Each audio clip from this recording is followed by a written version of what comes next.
Who has a better smile? Look, Yeah. Japan finally had enough. Oh man, Eastern companies are leaving the West. I love this. I think that a lot of people have taken notice that a lot of games look the same, sound the same, play the same, smell the same, and He's the same. Sorry. a lot I'm not sorry though. Stop right there, criminal scum. Fine, You I'm can not break gonna the law taste on them my anymore. watch. a lot of this is coming from an oppressive culture driven by middle management midwits that believe that their opinions, their values, their beliefs, their worldviews need to be reflected in all forms of media, and it's turned into a sort of soft censorship. Most of these issues, nearly all of them, are being exported from here in the US, my home soil, the good US of A. And these guys are so self absorbed. They don't care about what it takes to make a good game, they don't care about the audience. The only thing that they can think about is shareholders, their personal or political leanings, and their incompetence and their influence doesn't just extend to their games, it's now extended overseas. What I never understood, no matter how much I would think about it, and I talked about this so many times too. So the shareholders are only thinking about, their gain, obviously, right? The CEOs are caring only about their gain, the upper management only caring about their gain. But when it comes to caring only about the gain, wouldn't that go hand in hand with wanting to provide a product that people want to buy in masses rather than providing a product where even your established fan base doesn't want to put any money towards it? Wouldn't that constitute like only caring about like the profits? Like you actually have to put out products that get you those profits. This that confuses the hell out of me. Like how are they like so profit driven without understanding how to drive that profit? And this has turned into a sort of cultural erasure. We're going to call it colonization because, we're pretty good at that. And the East is sick of it. They don't want to have anything to do with it anymore. So you have companies like Square Enix that are closing down shop, they're laying off workers, and they're consolidating their efforts back in Japan because they feel like that's the best place for them It to be is. making games. I mean, look at what's been happening to Sony ever since they driven themselves more towards US as well with the whole double CEO. Yeah, they lost a lot of money. Yeah. And one of the most gaming historical things have happened. A game getting literally Thanos snapped in 2 weeks of its existence. Now look at what's been happening to Bandai ever since they've been listening more to the Western audience as well. And yes, look at Square Enix. It doesn't mean that they all of a sudden rediscovered their love for games. It means that they figured out that they're hemorrhaging money from prioritizing the wrong things, prioritizing virtue signaling over some nonsensical things, over the profits they also dearly love. The reality is, the more they want to chase those profits, if they understand how to get those profits, the more we're going to get good games. And the funny thing is that for whatever reason, nobody has taken notice that this has been going on for a while now. Yeah. 5 years in the making. Japan is not alone in this. No, you've had companies in China, companies in Korea, as well as other companies in Japan that have been pulling their efforts out of the West and bringing Yeah. them back home, trimming the fat, so to say. And every time when this is happening, there's always like this overblown, like scandalous pamphlets and articles, especially when it's like China cutting contact with the developers or like the consultants from US.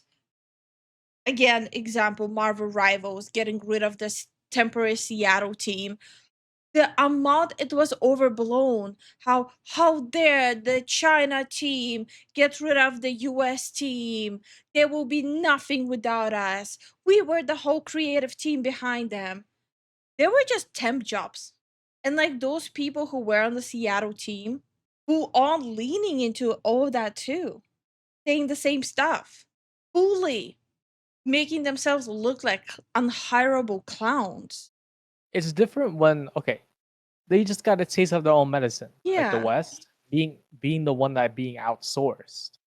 Like For Marvel Rival situation, that during that situation, it didn't matter. They were just a company hired to do a specific thing, and then Hmm. when they were done, they didn't have any more value, and the contract ended. Basically, they should have flipped it and be like, "Oh, thank you for the opportunity that this gave us."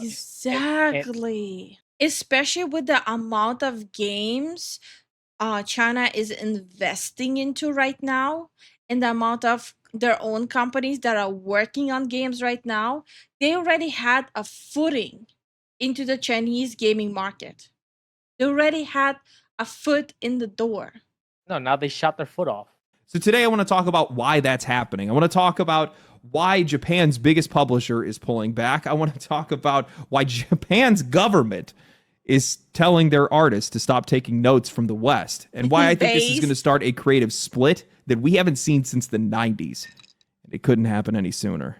This video is sponsored by boot.dev, the smartest way to learn how to code. I completely applaud them saying that. Applaud, and I completely agree.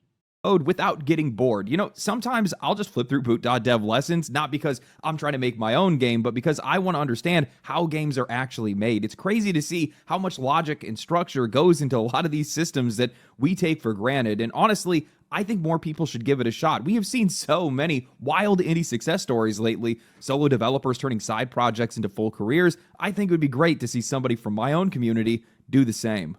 Boot.dev makes learning feel like a game. You build real projects in Python, SQL, and Go, earn XP, level up, and even fight bosses as you learn. And the best part is, this stuff actually pays. The median salary for backend developers in the US last year was just over $100,000. Not bad for learning something that starts as a hobby. It's completely free to read and watch every course, and The only coding I need to continue brushing up on is going back to Unity to improve how I was working on like collisions and stuff like that for the 3D models. if you want to unlock the interactive coding, AI tutor, and progress tracking, that's where the subscription comes in. Go to boot.dev or click the link in the description and use my code LegendaryDrops to get 25% off your first year on an annual plan. You can also just scan the QR code on screen. It'll take you straight there with the discount automatically applied. Thank you to boot.dev for sponsoring today's video. A lot of games media has spent the past couple of years mourning the layoffs, the studio closures, the failed games. They've been blaming the economy, inflation, tariffs, whatever the trending excuse is for that quarter. But what I don't think a lot of people have understand, or at least caught on to, is that this is not an industry-wide collapse. It's not global. I think what we're watching right now is the Western games apocalypse. It's one that's built on Yeah. greed, idealism, ego, and the Well, I wouldn't even say it's Western game apocalypse. So the way I see it, it's Western big budget company apocalypse specifically. Because Western indie games, they're doing pretty well. They're fine. They're stacking up those numbers. They're achieving amazing player bases. But when it comes to like AAA and higher, as they say, Quadra A, that's when the collapse is very noticeable and visible. This is why it's so baffling to me how like in the last games game of the year awards, how like last year they had like the dude, it was this like white dude from Tencent. He was on stage crying about how oppressed the game developers right now are and how hard the times are. As he's wiping his eyes with $100 bills, by the way. Yeah. But at the same time, the only games that were suffering were actual bad games. Like this year alone, we've seen so many indie games achieve like genuinely like millions and like their dream opportunities through just making games and just having a good game. And not all of them were Western, obviously, but like even if you look at indie games, we have Dokov, we have Megabong, we have Expedition 33, uh, Silk Song. Like those games just purely exploded. I think Dokov is from China though. But even if we look at just Silk Song, Expedition 33, and Megabong, those are Western. They're not AAA though. The problem is not in general Western gaming. The problem is Western AAA gaming. It's because these emerging consultancy agents that are attaching themselves like leeches they are and completely draining the industry. The slow erasure of individualism in a space that used to thrive on distinct voices. You can feel it in just about everything that comes out from a AAA publisher today. These games do not carry the identity of the people or the studios that are making them. No, they carry the identity of one culture center, one value system. And because of that, they're getting trapped in this binary state. Either you have a game that is designed purely to wring as much money out of its customers as possible, or you have a game that's pushing a set of values, trying to win points in a culture that's more polarized than it's ever been. Profit over enjoyment on one side, moral projection on the other. What this has led to is more and more games, whether made in the West or simply influenced by the West, and they're releasing to an audience that simply doesn't exist. The same thing is happening in movies and TV. This isn't some hit piece on anyone's beliefs or values, by the way. People can believe whatever they want to. The issue is when the expectation is that everybody else is required to bend to them, agree to them, and then pay for content that's built around selling someone else's worldview. This would be fine if it all stayed in the West, but of course it didn't. Whether it's the obsession with live service or the urge to export values the same way we export entertainment, this mindset has pushed itself into Eastern studios too, and the result has been pretty predictable. Bad localization, censorship, outright bans, forced adjustments to character designs and art. You don't have to be a part of any culture war to get hit in the crossfire. You just got to be making games or playing games, and slowly... Or making anime, or making manga, or making any media that's not in English, and you get hit by it. Piece by piece, these studios have been surrendering parts of themselves, parts of their own identity, because I do think it's partially all of this started happening because of BlackRock. Maybe not even just partially. Because somebody else decided that their work needed to fit into a Western mold of what's acceptable. And this is something that I think was echoed perfectly by the creator of Dragon Quest last year when he was asked why designs for Dragon Quest III Remake were being censored. いろいろするとね、年齢が上がっちゃうっていうね。全年齢じゃなくなってしまうっていうのがあったりとか。ルールがやっぱなんか各国違ったりするんでね。広く売ろうと思うと一番厳 Rules vary from country to country when trying to sell widely. There's the issue of having to comply with the strictest regulations. It's an old title which has it's a cult following. If you release it and it's a different rating, then that's not something they can do. You know, like you're still going to be making bank. People are going to buy it. Hell, even kids play GTA. Yeah, no, what's concerning is, remember how everyone was like dogpiling on them for doing this when they're like actually saying that they kind of had to do that? So their choice was either do this for global release or don't do a global release. Or they probably put out blank light to them as well. That's a possibility too. しいところに合わせざるを得ないとか。でも当時そんなこと思わなかったですけどね。コンプラっていう名のね、やっぱりね、ある種のね、なんだろうな、絶対心というべき、善の名を借りた悪みたいなのがある。Undercompliant is like an absolute god, an evil disguised as good. There you go. There you have it. 全員が不快感 There's no such thing as content that doesn't make everyone uncomfortable. を覚えないなんてことはないわけ。Under the name of compliance, it's like an absolute god, an evil disguised as good. Man, that line goes so hard. You know, this dude makes banger games. We went from starting wars over... But I've seen a lot of people in the West blaming him. Blaming people who were working on it. Even though they were strong-armed. This is the first time he's seen like that clip being included in a commentary video about it. I'm trying to remember. Yeah, I'm not saying he like Legendary Drops is the only one who used this clip, but from the videos I've personally seen, I didn't see anyone include this clip. Oil to telling girls to put on a shirt. My deepest apologies to the rest of the world. This brand of ideologically driven censorship is not just coming from Western game studios, it's coming from ratings boards, governments, and worst of all, credit card companies. These are the people who are basically telling these artists and these creators, bend to our values or we will break you financially. And the irony is that even with all this self-censorship, even with like, you know, employees, low-level employees going rogue on just publishing websites. with all the compromised creative directions, these companies are still losing money, a lot of money, because nobody wants to buy the end result. And those financial losses have not stayed contained. They have sent shockwaves across the ocean. Eastern governments are finally starting to wake up to what's happening, and they're actually doing something about it. Japan's Ministry of Economy, Trade, and Industry stepped up to defend its creative industries, especially games, manga, and anime, pushing growth while rejecting Western interference and restrictions being forced on them by global. Well, I think even before like the censorship, Japan started already looking into the whole drama with localizers happening, with the mistranslations and like with the political stuff being pushed in anime. I think it Japan has been already like observing how the West is treating their creations for a few years now. Platforms and payment processors. The ministry's new policy lays out 5 key principles: large-scale, long-term strategic support, support for spreading Japan-made content globally, no interference in content of creative works, direct support for creators and companies, prioritizing those willing to take risks.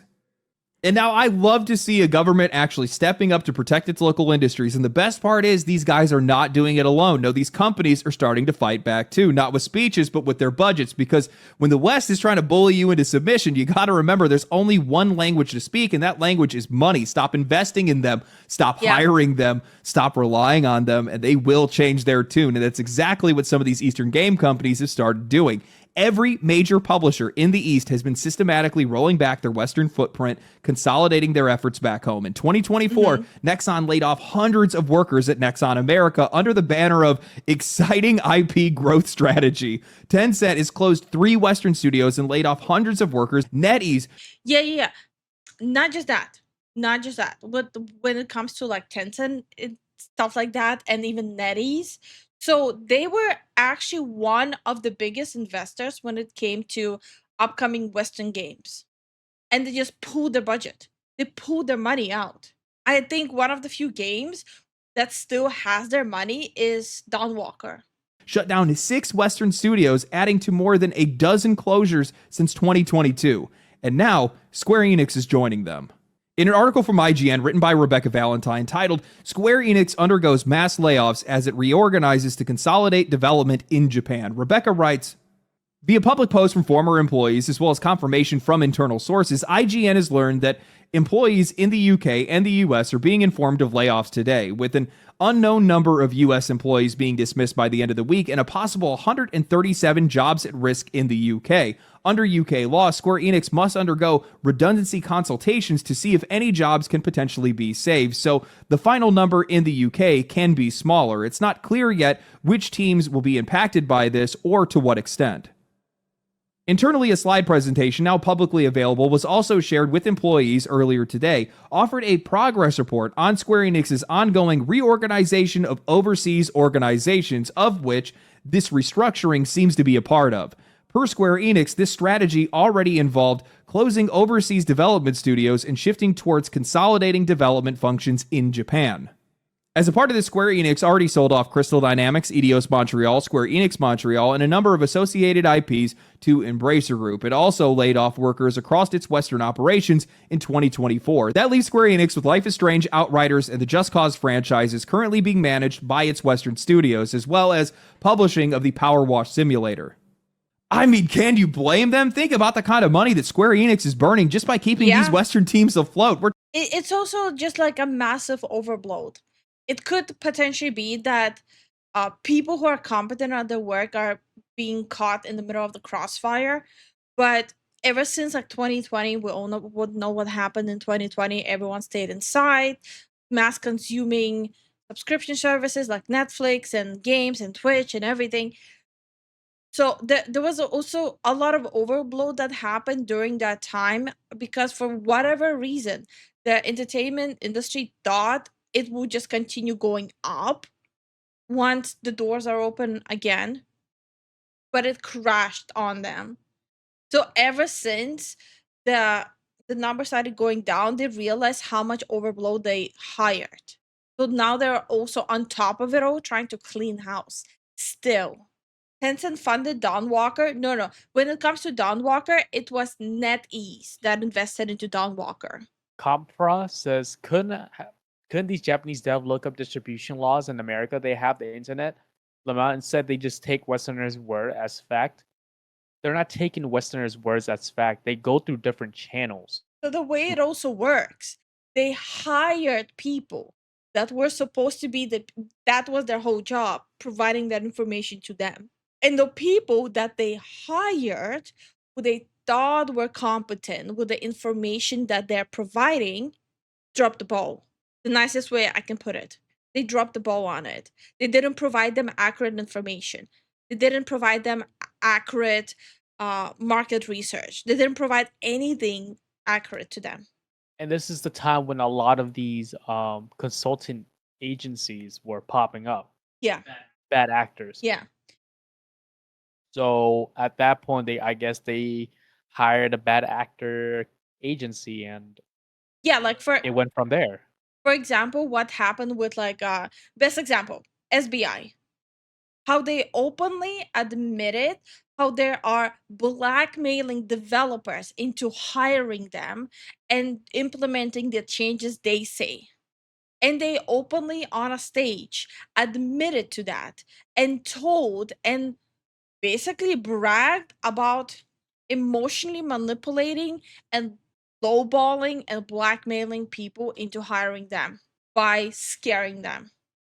We're talking about studios that are getting paid Silicon Valley rates to churn out flops and drag the company's overall performance as well as their reputation. I saw a salary comparison last year that blew my mind. The average starting salary for a game developer in San Francisco was over $100,000. In Tokyo, it's less than $20,000. One American developer cost them the equivalent of 5.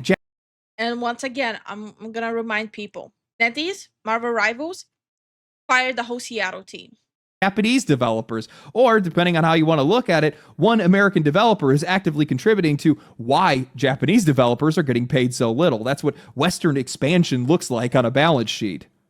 And look at the franchises they... So basically, they paid over the double for Western developers who were doing a way worse job. Of course, they're going to trim all that fat. Just mentioned, Just Cause hasn't mattered in ages. Outriders exploded out of the gate and then just immediately collapsed. And Life is Strange, listen, I'm not going to judge anybody. It's just not my type of game. But even then, how many times do we have to hear 20 million players? What does that even mean? Are those downloads, promotions? Is it Game Pass? There's commercial... Yeah, no.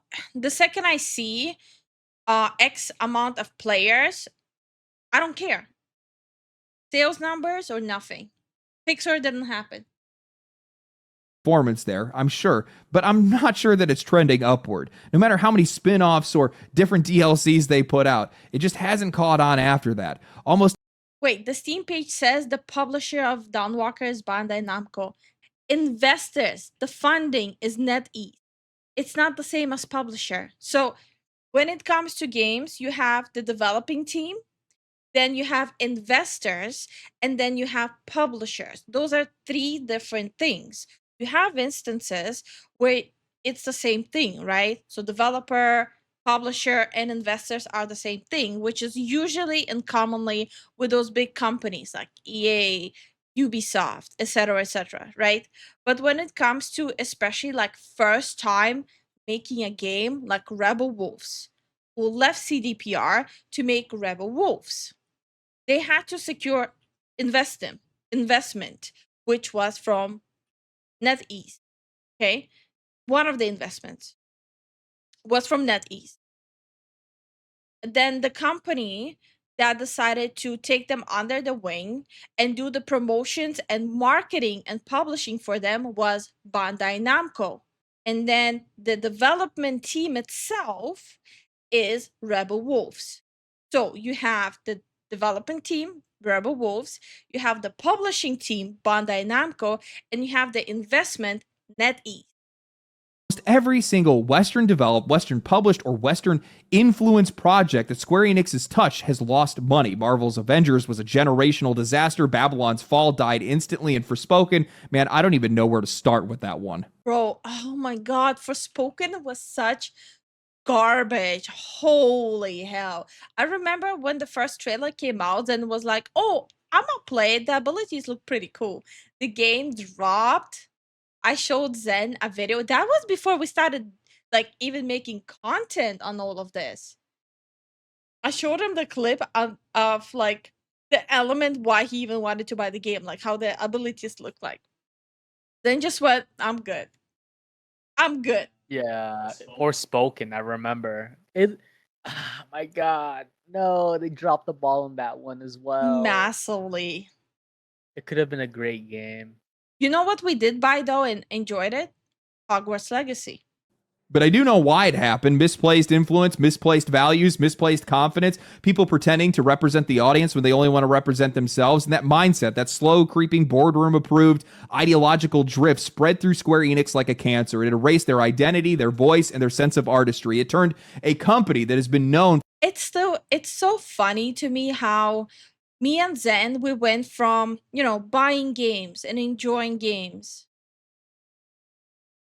and like me having like a proper desk job and just enjoying games after my 9 to 5 to us going and wondering why the game's kind of looking weird, why the game's running badly, why the game's sounding so cringe, to starting to dig into it. And then we realized, okay, we're not alone in this. We're genuinely, it was like a support group exercise where like, guys, are we crazy? Or this just doesn't feel right. This just feels odd and looks odd. It's just so baffling. It was 2024 was such a dark time in gaming. it was the plague time in gaming. For some of the most imaginative games on the planet into one that couldn't stop greenlighting projects that nobody asked for. And with those Gamers Anonymous, but a streamer in chat. Yeah. This is the only reason we have this channel right now and why you guys are like in our chat, because me and Zen went, we cannot be the only ones who are thinking that. Summary: yo, these games are whack. Let's see if anyone else agrees with us. up, I think they woke up. I think they finally realized they were being pulled in the wrong direction, not just in the West, but inside their own walls in Japan, because that influence didn't stay overseas. It bled into the creative core of the company, and that's when the alarm bell started ringing.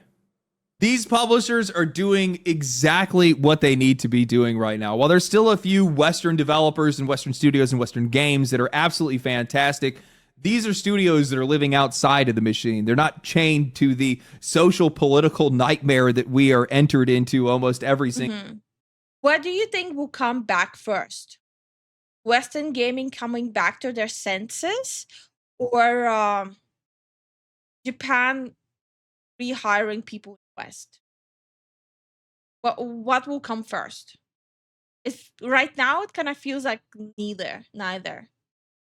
Yeah, I was gonna say that that's not gonna happen anytime soon. If anything, Japanese games will slowly recover.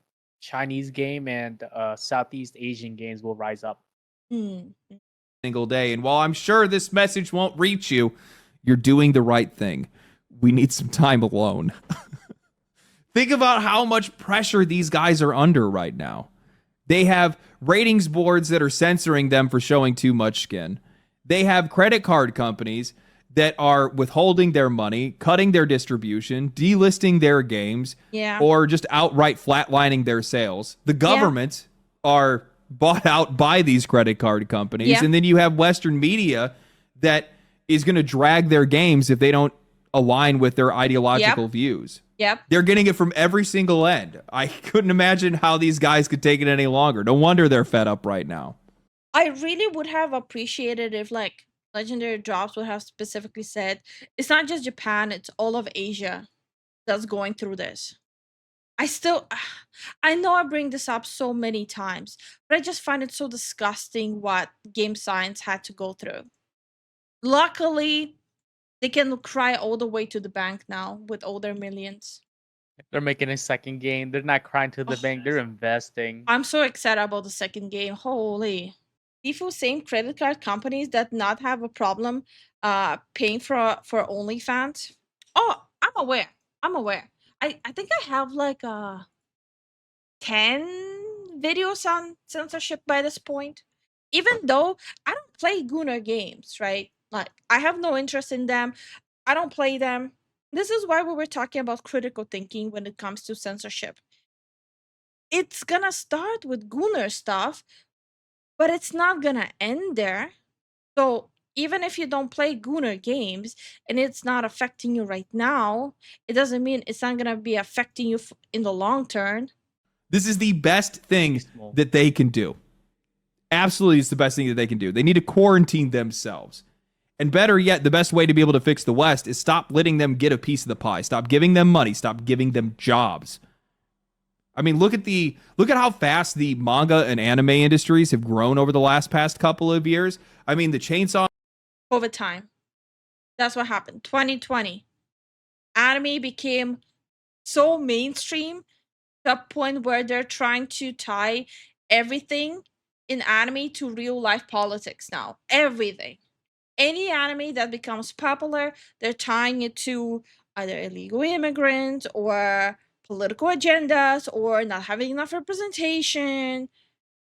This is what happens when your shit becomes mainstream amongst everyone.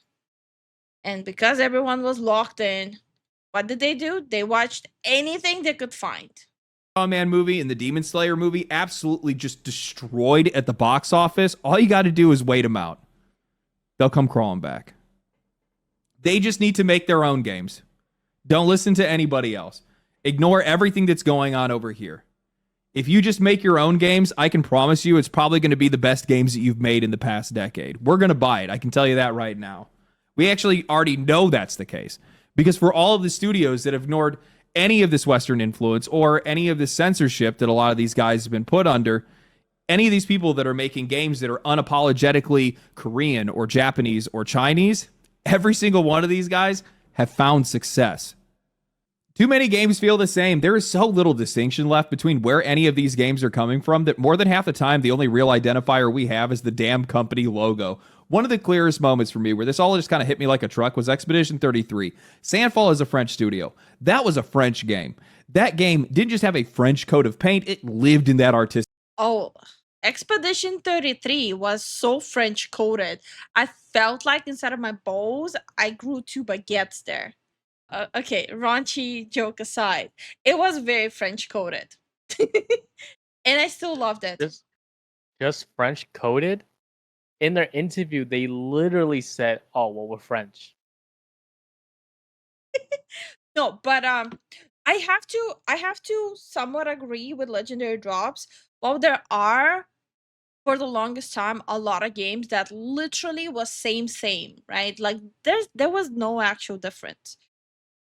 Lately, I feel like a hog in heaven with my games. I play Marvel Rivals. I get my FPS itch plus MOBA itch out of Marvel Rivals. I want to play an oldie. I'll fire up Red Dead Redemption 2. I want some mindless pew pew with a ducky. I'll play Duck Off. I recently finished playing Paper Please as well. I finished the game like 2 days ago, so now I'm on the endless mode. Anyway, then I want some absolute brain dead, mindless spamming while I'm sitting and waiting for the video to finish rendering. I go play either Vampire Survivor or Mega Bonk. I want some immersive graphics of a game where I can see myself play it for years. Hopefully, they will not pull a Lost Ark on me and the game will be there for years. If I want like graphics and immersion, I'm gonna go play where the winds meet. I have variety, like there's so much variety in my library right now, but it didn't feel like that just 5 months ago. It felt like everything is the same.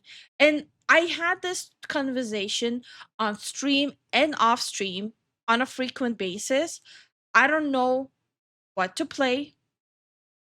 I feel stuck. I don't feel like playing anything. It all feels the same and it all feels boring. I felt like I'm going into like a gaming midlife crisis. And it was the same thing as when me and Zen were asking each other, is it just us or the games feel odd? Well, we were in the situation where we were asking each other, is it just us or the games feel boring and the same? And then what? We had edition 33 dropped. I played it from start to end, right off the get-go. It was amazing. I cannot wait for the expansion they're dropping. Then again, there was a lull. Then I discovered my love for Marvel Rivals. A few months too late after it's releasing, but I discovered it. I started grinding my ass over it, climbing that rank ladder. I'm loving my time there. Then again, nothing that's really exciting me. Then Silksong drops. Few rage quits later on. and now I have Megabong, Darkov. Like now I feel like all of a sudden it's like back to back quality games dropping where I just cannot wait to be able to like get done with whatever I'm doing and just go play. Oh wait, hold on. I forgot one of the biggest bangers I played. Pirate Yakuza. It was so great. Oh, Black Myth Wukong. Black Myth Wukong also. I do not like style of combat like Black Myth Wukong had. It's like very grindy, like very like dodge, think about the combos. Like my brain is too small for that. It genuinely is. And there's no shame in accepting that. I accepted it. Spirit. When I think of French art, I think of wild abandon, melancholy, and desperation, an obsession with creative expression. And Expedition 33, that game just carried it like oxygen. But of course it did, because that game came from a small team working outside the high walls of the modern games industry, far and away from all these committees and these shareholders that are just flattening everything into the same shape. Now we compare that to Ubisoft, the biggest French publisher in the world, and honestly, can any of you guys tell me or point out anything that just feels French in any of their products? I'm not saying that these games need to be stereotypically French. I don't need to be... I mean, I don't expect Ubisoft to provide us French games. I would actually prefer they wouldn't. But what I do expect from a big company, formerly big company, like Ubisoft, is to have a certain quality to their product, a certain performance on my machine quality in their product. I do expect that. And when I don't get that from companies like Ubisoft, I don't want to continue buying their products. Like, fool me once, shame on me. Fool me twice, I'm not doing the same mistake I did with Bethesda and kept on buying their games. So, like, for me, Ubisoft, I have fallen out of love with Ubisoft for a very long time at this point. And the stuff they did with Shadows, like, yeah, I'm good. I'm gonna be extremely cautiously approaching them releasing anything new, even though it's under Tencent now. They already proved that not only they will not provide good games or evolve their games, they will devolve their games. And I'm just not ready to spend $80 on that. I'll just go play a free game like where the winds meet. Having mimes doing stealth kills, though that does actually sound kind of cool. But look at their earlier work. Rayman, Prince of Persia, the first few Assassin's Creed games. There was a real sense of craftsmanship there, a voice. You could see it in the artistry. They still have some flashes like that with Anno, Prince of Persia, The Lost Crown, and Rogue, but those are crumbs. Those aren't the focus. When you look at their main output, Rainbow Six. Like right now, we're literally playing a free-to-play game from China on the NetEase that looks so much better than what Ubisoft provided with Shadows. And with where the winds meet, you don't get accidental China. You get intentional China. Not like with Shadows, where it's supposed to be Japan, but you get China. X Defiant before it died, Far Cry, The Division, whatever their annualized Assassin's Creed game is going to be. There is nothing French about any of it. There's barely anything distinct about it. Ubisoft has been copying their American competitors for years, dancing to the same tune as EA and Activision, and they aren't alone in doing it. Other publishers have been doing the same. This all started for one simple reason, money. And honestly, fair enough. You want to make what sells. Military shooters and open world games for printing cash, so everybody's going to follow that trend. That's globalization 101. Bend your product's identity to sell to the biggest consumer market, and that market was the US, and the US sits on top of the global GDP charts, and almost 70% of that is coming from consumer spending. We buy a ridiculous amount of stuff, so if you're a company anywhere in the world, of course you're going to want to sell to Americans. And for a while, the studios that pander to American audiences made an absurd amount of money doing it. But what happens when Western audiences stop liking Western games? Because that's exactly where we are today, and I think that's a sign that this industry desperately needs to go back to its roots. And I think this split between the East and the West, with these Eastern publishers consolidating their efforts back home, I think that's going to get us there. If you guys want to know what I mean by going back to your roots, just look back to the last time this industry faced a split like this, back in the 1990s. That was the last era where the Back in the 1990s. How old is this? How does he know that? How does he remember that? I'm not going to make the same mistake like with Bethesda, where the personal attacks, because Bethesda fooled me way too many times, and I still bought Oblivion. I drew the line in the sand with the anniversary Fallout. Like, I drew the line in the sand. Are you sure you don't want the anniversary upgrade? Are you sure? Are you really sure? Yeah. Just in the back of your head, you're like, I need to have it. Shut up. Honey, why are Howard, you doing this to Howard, me? the East and the West were not trying to copy each other. They weren't trying to appeal to the same audience, the same reviewers, the same value systems. These guys were just making games the way that they made games. Japan was not looking over their shoulder at America. They weren't thinking about global markets, Western censorship, or what any of these ratings boards would have to say. They were just locked into their own culture. Oh, okay. Unpopular take. Definitely unpopular take. In this climate and economy, I'm kind of even over Japanese games as well. Like visually as well. I'm kind of really feeling Chinese games these days. And it definitely shows in what I play. I play Duck Off, I play Marvel Rivals, I play Where the Winds Meet. I'm sorry, I promise this is the last time I'm bringing up this game. I definitely, if I look through my library, I definitely can see that I made a choice right now with what kind of games I'm consuming. And I'm okay with that. Who knows? 2 years from now on, I don't know. Maybe the most popular games will be from Poland. Who knows? I'm just saying, but I would never get tired of wuxia games. Yeah, but you're a big fan of wuxia in general. Yeah, martial arts in general, to be honest. It doesn't have to be just from China.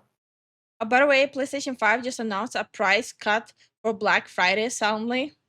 I told you they're shitting themselves right now in their boardrooms. I told you. Their own imagination, their own voice, and what came out of that era. Some of the best games ever made. Final Fantasy, Dragon Quest, Metal Gear, Resident Evil, Silent Hill, Chrono Trigger, all these games built on identity, not trend chasing. Meanwhile, the West had their own thing going on. Doom, Ultima, Fallout, Half-Life, an explosion of PC games that had nothing to do with what Japan was making. Two creative ecosystems, two identities, two visions, and both were thriving. Nobody was trying to homogenize anything. Nobody was being told to appeal to anyone because they didn't need to. And that's the part that people forget. The last time that Japan ignored the West, well, they entered into their golden age. As much as I hate to say it, I think the best example. Yeah, because everyone from the West went, let me in, let me in. That's what happened. So right now, if they actually get rid of the West and stop providing anything to the West, that's going to be the response of the West. Back to, let me in. That this industry needs to follow creatively, not legally, is Nintendo. Outside of how shamelessly they've been phoning in the Pokemon series, they have remained the same company for decades. The same identity, the same focus, the same creative voice. They have ignored aging audiences. They have ignored whatever trends the rest of the industry is chasing, and they have laughed their way to the bank while everybody else has been scrambling to survive. And it works so simply. They have built the perfect model for an overseas publisher. Nintendo is split into Nintendo Japan and Nintendo America. The American side handles the publishing, marketing, localization, customer support, all surface level necessities of a Western presence. But every ounce of creativity, every major design, every game that defines their identity is made in Japan. That structure lets them rely on the people they trust in the West to be able to promote their games while keeping their culture, their artistry, and their vision isolated from all of the noise.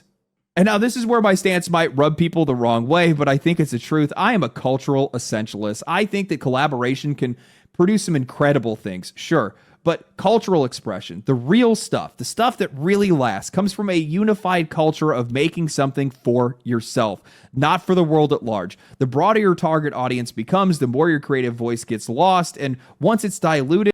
Well, I'm gonna say this. Nintendo is definitely dragging down the quality and you know what? I'm gonna just leave it at quality. I do feel like Nintendo is dragging down the Japanese market when it comes to quality of games, as we have seen with Pokemon Z and A. I'm sorry, but like I'm not sorry. I really don't like Nintendo, and I really don't like the quality they're providing these days. It's honestly disgusting, and it's disgusting that people are still buying it. Like, do with your money what you want, but I will think it's disgusting. It's gone. And right now, one of the biggest problems in game design today is that dilution, that flattening, that desperate attempt to try to appeal to anyone and everyone and end up appealing to no one. You can feel the consequences of this everywhere. You feel it when the best JRPG in the past decade comes from France instead of Japan. You feel it when Final Fantasy convinces themselves that younger generations don't care about anything other than action games and rewrite their entire creative signature to be able to match a belief that isn't even grounded in reality. I really would love to see Legendary Drops make a video on like Chinese games just to see what he thinks of them. Just out of sheer curiosity. It's a shame that Ballura became very anti-China. It's not just Ballura. There's a lot of channels that I either used to watch or still watch. They're super anti-China. We even had viewers who are super anti-China. Well, I get you don't like the politics, but it's not a politics channel, you know?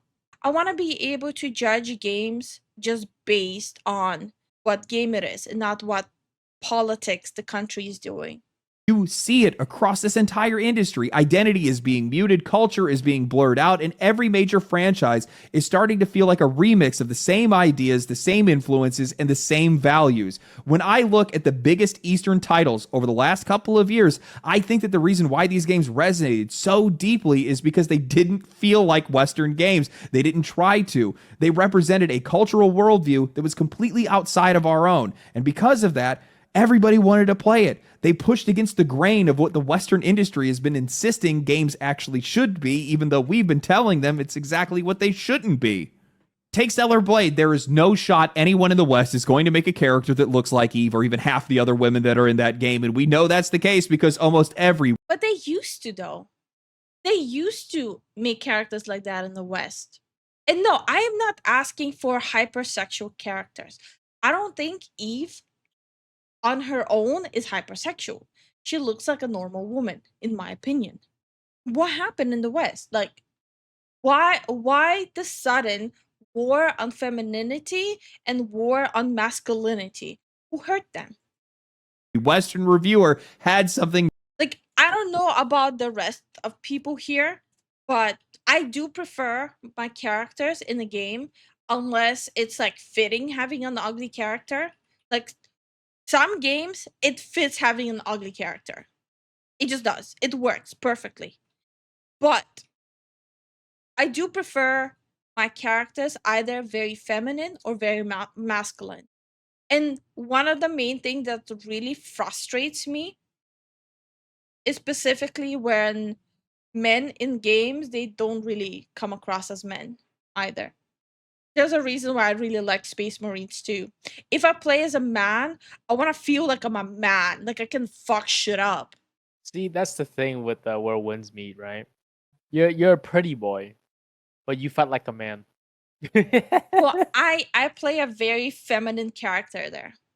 Let's go with like even Space Marines too, right? Technically, they're those perfect beefcakes, but they're not perfect. They're all like it. The characters we're playing, they're all on the verge of heresy. They're constantly being like looked at and judged. Are you falling to heresy, brother? They're not perfect. Aaron says, from what I understand, is DEI hypersocial politics that changed the environment. It goes further way back. It's a very slow creep where these kind of like weird notions were whispering into pulp culture and everything.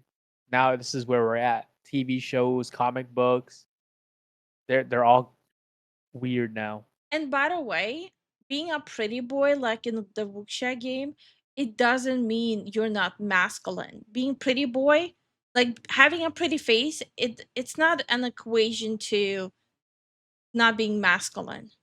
I'm talking about like the feminization of men in games where they make how they talk and how they act hyper feminine. Like the whole mannerism is like very feminine. Does that make sense? Like I don't mind having those as options, but I do mind having that as the permanent go-to.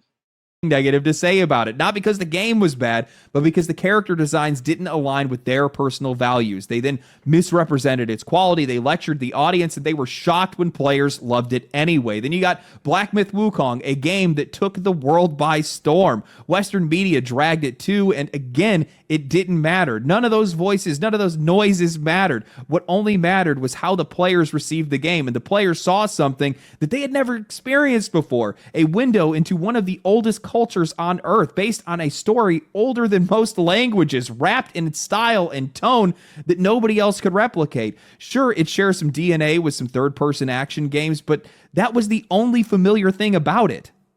And it's not just those two. Metaphor ReFantazio, Lies of P, Persona, Digimon Time Strangers, Granblue Fantasy Relink. God, I love that game. Elden Ring, Armored Core 6. God, I love that one too.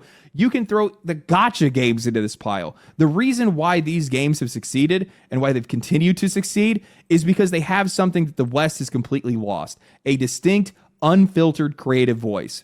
There is something unique and irreplaceable about these games, a perspective that we can't find anywhere else because it comes straight from the heart of that culture that made them. No dilution, no moral committees, no value laundering, just an unadulterated vision, fully expressed with no apologies and no compromises. And players respond to that because we can feel that authenticity, even when we can't articulate it all the way. We know when a game is speaking with its own voice and when it's speaking with somebody else's. I just think that everybody needs to get out of everybody else's business and the world would be a better place, and so would video games. LD for president 2028. That's my campaign. Yo, I'll vote him. He has my vote. So his campaign is mind your own goddamn business. I love that. Imagine you're voted in president. His speech is literally mind your own goddamn business. Like the inauguration speech. Him just walking up saying mind your goddamn business and walks off. Hopefully I don't sound like too much of a tool when I say something like this, but A little bit, but that's fine. this is something that I think extends to just about every country and every creative vision that's out there. I wish American games would go back to being about bros. You guys remember that? It was bros with swords. We had bros with cars and bros with guns. That's literally what I was like talking about. Like when it comes to like masculinity in the game, it's that's the feeling you get from those games. Why people really like Space Marines too, because like even surprising, I'm a chick, right? But even like playing like Space Marines with like Zen, it would just, brother, I need help, bro, what are you doing? It's like that feeling it brought kind of reminds you like of like, I don't know why it made me feel like those like nightless gaming sessions I had like 10 years ago. Bros with guns, swords, and cars. Oh, the combo though, like where the car has the sword and the windshields of the car has the guns and it's just stacked with bros. Yes.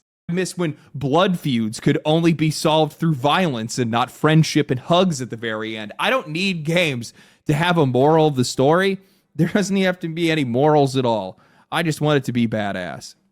I think that Space Marine 2 proved that pretty Thank you.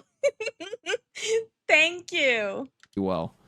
You know, when I'm talking about some of these Eastern games, I'm not just talking about Japan. It also extends to Eastern Europe. It also just extends to Europe overall in some cases. I mean, Stalker 2, for all the problems that game had, it was the most Eurojank Ukrainian game ever, and I absolutely loved it. Absolutely loved it. Kingdom Come Deliverance, that Blood of the Dawnwalker game that's going to come from the CD Projekt Okay, another person looking forward to Dawn Walker. Oh, finally. Red guys that left. That one looks really cool. Tainted Grail, Fall of Avalon. Dude, game was awesome. That's the most European game ever. I need that shit. I want more of that. Give me more of that. I think the best way for this industry to get back to some of the best days that we've ever seen before is for them just to isolate themselves, hide yourself from the noise and people that are trying to influence you into whatever direction they're trying to push you. Players appreciate an authentic voice. I think that's what a lot of people are looking for right now. It's what sets you apart from your competition. It's what makes you stand out in a lot of cases. And I'm not of the mind that anybody needs to pander to the Western audience whatsoever. Wait, he didn't say Lords of the Fallen. And he didn't say that he's looking forward to Lords of the Fallen too. Legendary drops.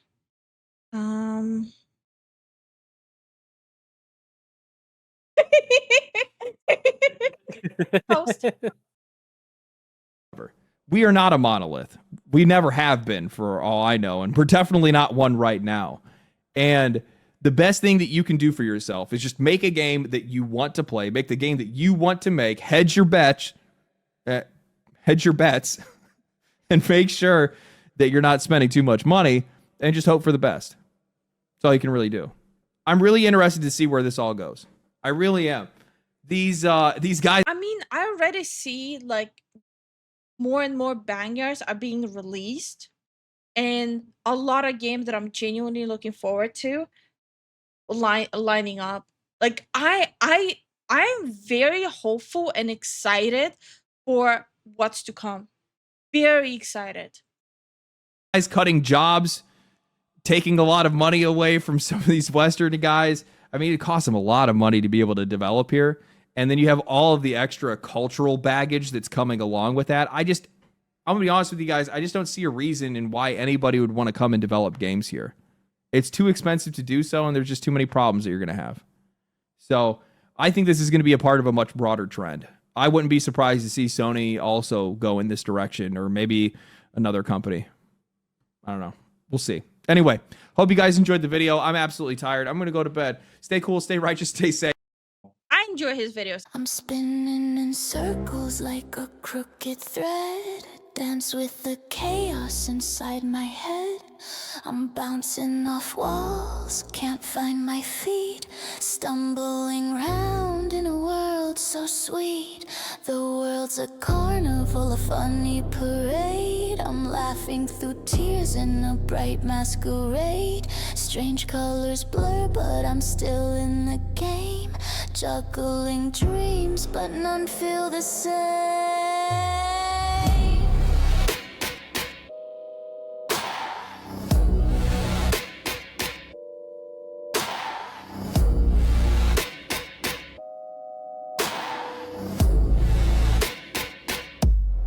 Bouncing on clouds.